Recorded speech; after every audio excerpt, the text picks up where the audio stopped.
It's chapter 3 of Studying Scarlet from the Sherlock Holmes series. Uh, I recorded this a couple days ago, but my phone was dying and that alert came up, and I had to watch it back to determine if it had been interrupted or not, and I hated it, so I deleted it, and I'm just gonna record today, and whatever we get, we get. Pray for me.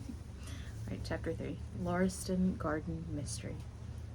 I confess that I was considerably startled by this fresh proof of the practical nature of my companion's theories. My respect for his powers of analysis increased wondrously.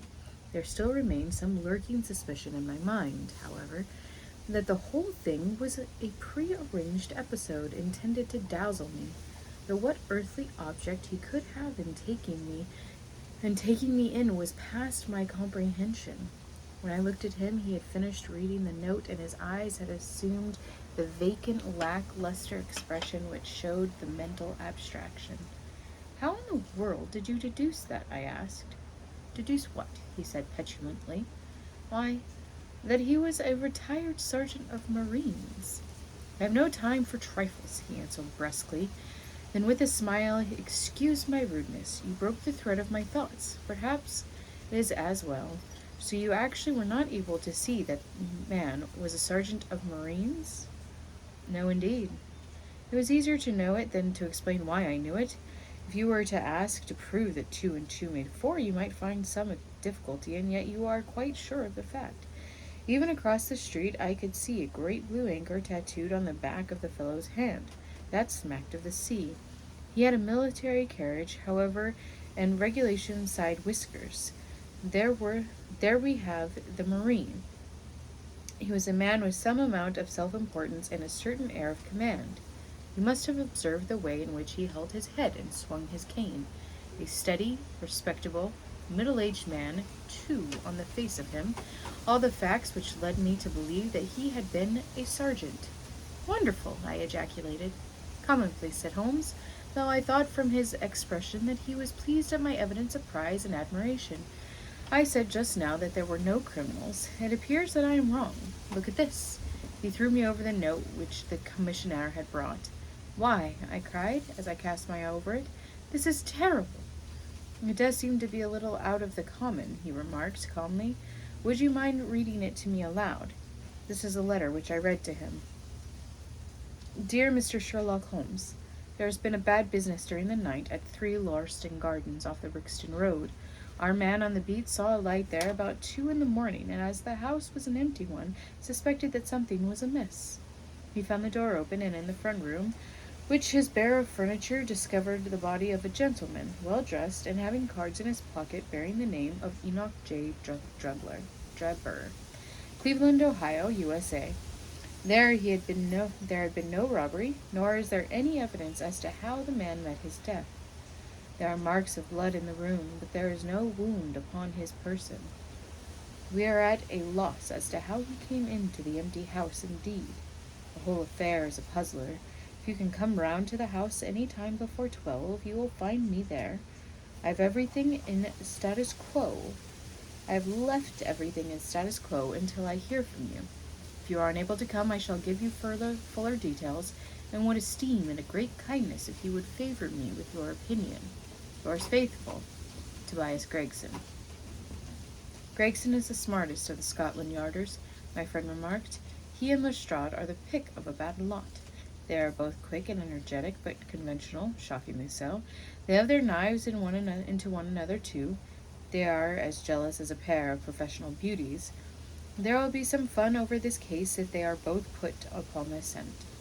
I was amazed at the calm way in which he rippled on.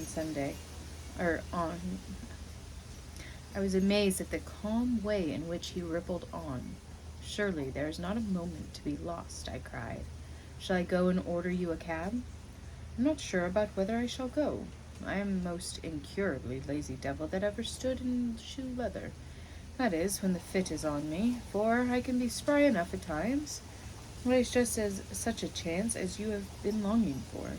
My dear fellow, what does it matter to me? Supposing I unravel the whole matter, you may be sure that Gregson, Lestrade, and company will pocket all the credit. That comes of being an unofficial personage. But he begs you to help him. Yes, he knows that I am his superior and acknowledges it to me, but he would cut his tongue out before he would own it to any third person. However, we may as well go and have a look. I shall work it out on my own hook. I may have a laugh at them if I have nothing else. Come on. I hustled on. He hustled on his overcoat and bustled in a way that showed that an energetic fit had superseded the apathetic one. Get your hat, he said. You wish me to come? Yes, if you have nothing better to do. A minute later, we were both in a hansom driving furiously for the Brixton Road. It was a foggy, cloudy morning, and a dun-colored veil hung over the housetops, looking like the reflection of the mud-colored streets beneath. My companion was in the best of spirits and prattled away about Cremona fiddles and the difference between a Stradivarius and an Amati. As for myself, I was silent, for the dull weather and the melancholy business upon which we were engaged depressed my spirits. You don't seem to give much thought to the matter in hand, I said at last, interrupting Holmes' musical disquisition. Noted it yet, he answered. It is a capital mistake to theorize before you have all the evidence. It biases the judgment. You will have your data soon, I remarked, pointing with my finger. This is the Brixton Road, and that is the house, if I am not very much mistaken. So it is. Stop! Driver, stop! We were still 100 yards or so from it, but he insisted upon our alighting, and we finished our journey upon foot. Number 3 Lauriston Gardens wore an ill-omened and minatory look. It was one of 4 which stood back some little way from the street, 2 being occupied and 2 empty. The latter looked out with 3 tiers of vacant melancholy windows, which were blank and dreary, save that here and there to let card had developed like a cataract upon the bleared panes. A small garden sprinkled over with a scattered eruption of sickly plants separated each of these houses from the street, and was traveled by a narrow pathway, yellowish in color and consisting apparently of a mixture of clay and of gravel. The whole place was very sloppy. From the rain which had fallen through the night, the garden was bounded by a 3-foot brick wall with a fringe of wood rails upon the top, and against this wall was leaning a stalwart police constable, surrounded by a small knot of loafers, who craned their necks and strained their eyes in the vain hope of catching some glimpse of the proceedings within. I had imagined that Sherlock Holmes would at once have hurried to the house and plunged into a study of the mystery. Nothing appeared to be further from his intention. With an air of nonchalance, which under the circumstances seemed to me to border upon affectation, he lounged up and down the pavement, and gazed vacantly at the ground, the sky, the opposite houses, and the line of railings. Having finished his scrutiny, he proceeded slowly down the path, or rather down the fringe of grass which flanked the path, keeping his eyes riveted upon the ground. Twice he stopped, and once I saw him smile, and heard him utter an exclamation of satisfaction. There were many marks of footsteps upon the wet clayey soil, but since the police had been coming and going over it, I was unable to see how my companion could hope to learn anything from it.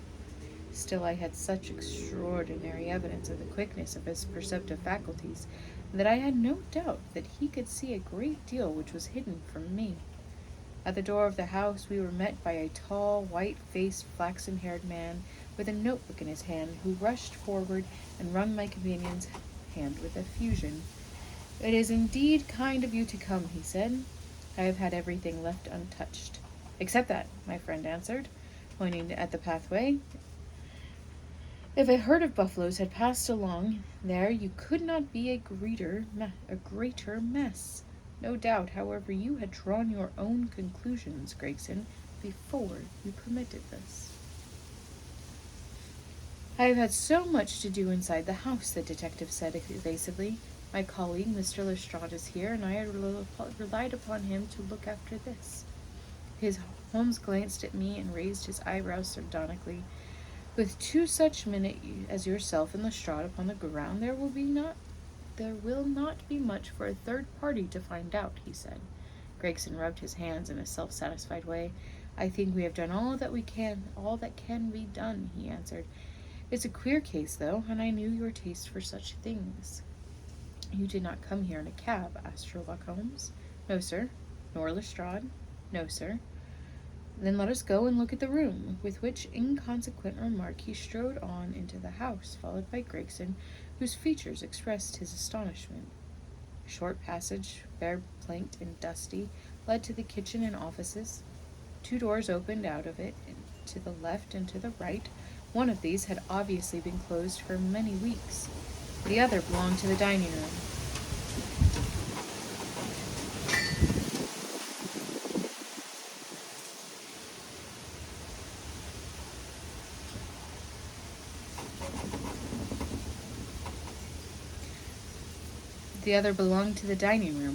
Which was the apartment in which the mysterious affair had occurred. Holmes walked in, and I followed him with that subdued feeling at my heart which the presence of death inspires. It was a large square room, looking all the larger from the absence of all furniture. A vulgar flaring paper adorned the walls, but it was blotched in places with mildew, and here and there great strips had become detached and hung down, exposing the yellow plaster beneath. Opposite the door was a showy fireplace, surmounted by a mantelpiece of imitation white marble. On one corner of this was stuck the stump of a red wax candle. The solitary window was so dirty that the light was hazy and uncertain, giving a dull gray tinge to everything, which was intensified by the thick layer of dust which coated the whole apartment. All of these details I observed afterwards. At present my attention was centered upon the single grim, motionless figure which lay stretched upon the boards, with vacant, sightless eyes staring up at the discolored ceiling. It was that of a man about 43 or 44 years of age, middle-sized, broad-shouldered, with crisp, curling black hair, and a short, stubbly beard.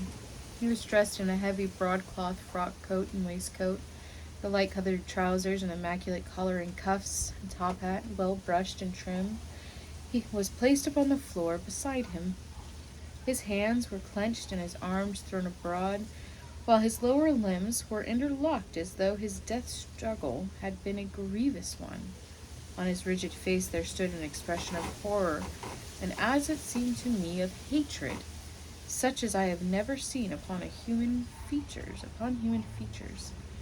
This malignant and terrible contortion, combined with the low forehead, blunt nose, and prognathous jaw, gave the dead man a singularly simious and ape-like appearance, which was increased by his writhing, unnatural posture. I have seen death in many forms, but never has it appeared to me in a more fearsome aspect than the dark, grimy apartment, which looked out upon one of the main arteries of suburban London. Lestrade, lean and ferret-like as ever, was standing by the doorway and greeted my companion and myself. This case will make a stir, sir, he remarked. It beats anything I have seen, and I am no chicken. There's no clue? Said Gregson. None at all, chimed in Lestrade. Sherlock Holmes approached the body and, kneeling down, examined it intently. You are sure there is no wound? He asked, pointing to the numerous gouts and splashes of blood which lay all around. Positive, cried both detectives.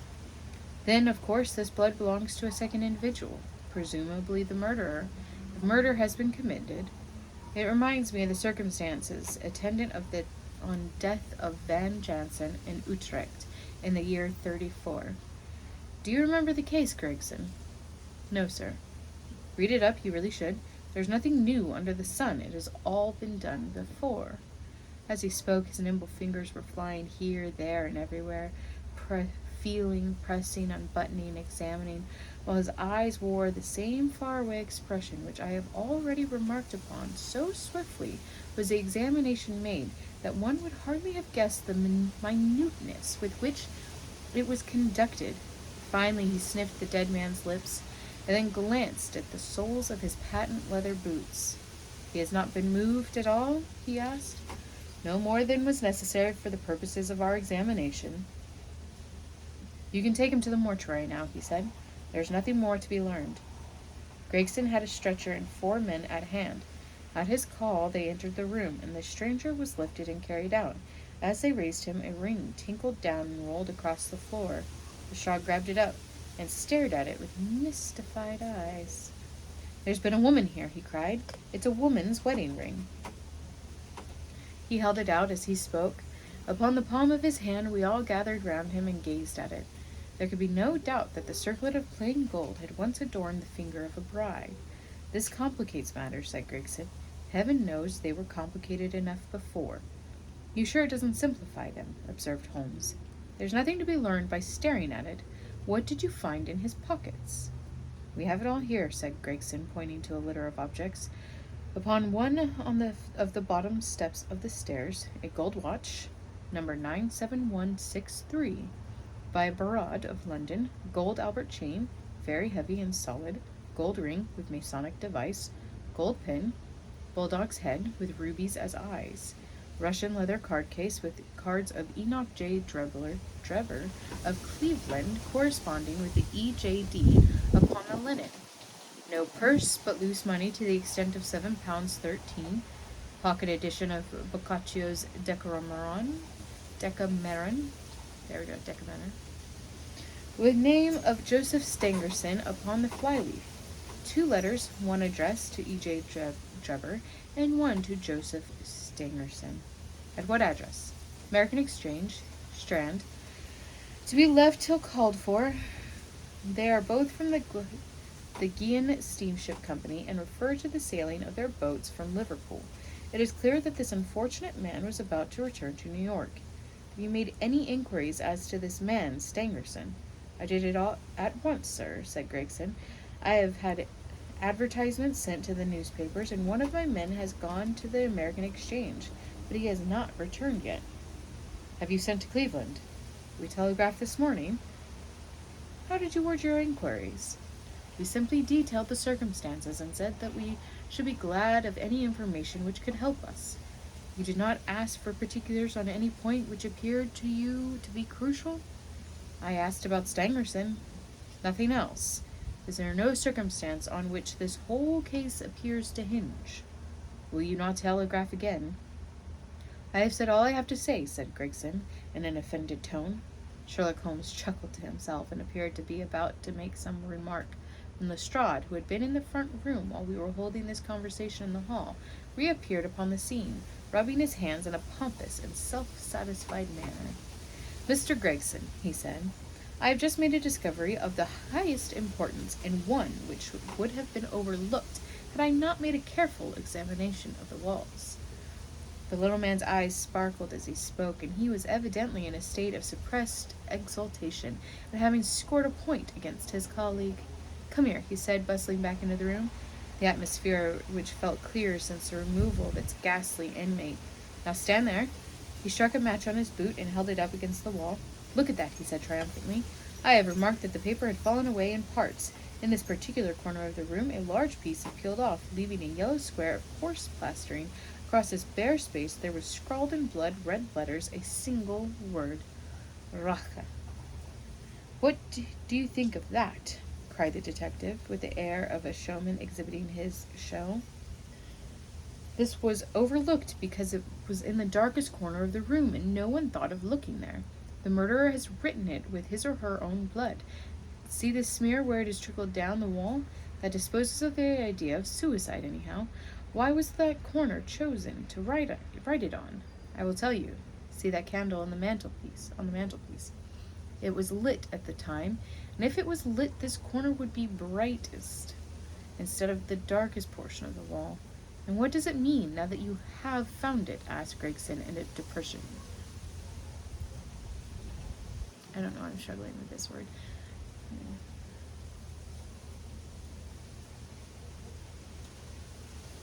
Depreciatory tone voice. Mean? Why, it means that the writer was going to put the female name Rachel, but was disturbed before he or she had time to finish. You mark my words, when this case comes to be cleared up, you will find that a woman named Rachel has something to do with it. It's all very well for you to laugh, Mr. Sherlock Holmes. You may be very smart and clever, but the old hound is the best when all is said and done." "I really beg your pardon," said my companion, who had ruffled the little man's temper by bursting into an explosion of laughter. "You certainly have the credit of being the first of us to find this out, and, as you say, it bears every mark of having been written by the other participant in last night's mystery. I have not had time to examine this room yet, but with your permission I shall do so now." As he spoke, he whipped a tape measure and a large round magnifying glass from his pocket. With these two implements he trotted noiselessly about the room, sometimes stopping, occasionally kneeling, and once lying flat upon his face. So engrossed was he with his occupation that he appeared to have forgotten our presence, for he chattered away to himself under his breath the whole time, keeping up a running fire of exclamations, groans, whistles, and little cries, suggestive of encouragement and hope.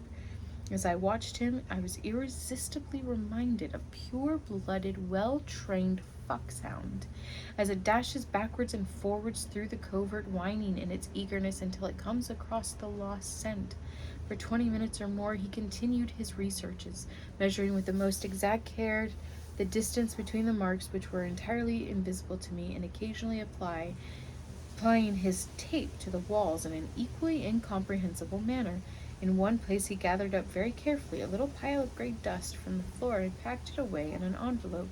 Finally he examined with his glass the word upon the wall, going over every letter of it with the most minute exactness. This done, he appeared to be satisfied, for he replaced his tape and his glass in his pocket. "They say that genius is an infinite capacity for taking pains," he remarked with a smile. "It's a very bad definition, but it does apply to detective work." Gregson and Lestrade had watched the maneuvers of their amateur companion with considerable curiosity and some contempt. They evidently failed to appreciate the fact which I had begun to realize, that Sherlock Holmes' smallest actions were all directed towards some definite and practical end. "What do you think of it, sir?" they both asked. It would be robbing you of the credit of the case if I was to presume to help you," remarked my friend. "You are doing so well now that it would seem a pity for anyone to interfere." There was a world of sarcasm in his voice as he spoke. "If you will let me know how your investigations go," he continued, "I shall be happy to give you any help I can. In the meantime, I should like to speak to the constable who found the body. Can you give me his name and address?" Lestrade glanced at his notebook. "John Rance," he said. "He is off duty now. You will find him at 46 Audley Court, Kennington Park Gate." Holmes took a note of the address. "Come along, doctor," he said. "We shall go and look him up. I'll tell you one thing which may help you in the case," he continued, turning to the two detectives. "There has been murder done, and the murderer was a man. He was more than 6 feet high, was in the prime of life, had small feet for his height, wore coarse, square-toed boots, and smoked a Tripoli cigar. He came here with his victim in a 4-wheeled cab, which was drawn by a horse with 3 old shoes and 1 new one off his foreleg. In all probability the murderer has a florid face, and the fingernails of his right hand were remarkably long. These are only a few indications, but they may assist you." Lestrade and Gregson glanced at each other with an incredulous smile. If this man was murdered, how was it done?" asked the former. "Poison," said Sherlock Holmes curtly, and strode off. "One other thing, Lestrade," he added, turning around at the door. "Rache is German for revenge, so don't lose your time looking for Miss Rachel." With which Parthian shot he walked away, leaving the two rivals open-mouthed behind him. Hopefully the wind isn't too loud. I lost the adapter to my microphone, so that'll be fun to find later. I'm going to stop and record number 4. I'll see you next one.